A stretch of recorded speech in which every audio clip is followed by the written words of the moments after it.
Joseph ഒരു ഫലപ്രദമായ വൃക്ഷമായതുകൊണ്ടാണ് പൊട്ടക്കിണർ അവനിൽ വന്നത്. ജോസഫിന് സ്വപ്നങ്ങളും ദർശനങ്ങളും ഉണ്ടായതുകൊണ്ടാണ് അവനോട് അസൂയ ഉണ്ടായത്. ജോസഫിന് കാഴ്ചപ്പാടുകൾ ഉണ്ടായിരുന്നത് കൊണ്ടാണ് അവനെ പൊട്ടക്കിണറ്റിലിട്ട് അവന്റെ വിഷൻസ്, അവന്റെ കാഴ്ചകൾ, അവന്റെ സ്വപ്നങ്ങൾ നിറവേറാതിരിക്കുവാൻ അവർ ശ്രമിച്ചത്.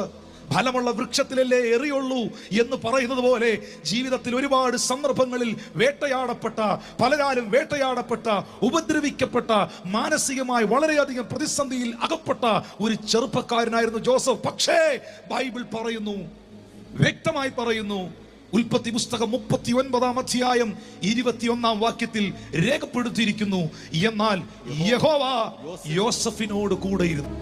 That is enough. ദൈവത്തിന്റെ അനുകൂലത നിന്റെ മേലുണ്ടെങ്കിൽ മോനെ, നിന്നെ തോപ്പിക്കാൻ ഈ ലോകത്തിലെ ഒരു ശക്തികൾക്കും കഴിയില്ല. നിന്നെ തോപ്പിക്കാൻ ഈ ലോകത്തിലെ ഒരു വ്യക്തികൾക്കും കഴിയില്ല.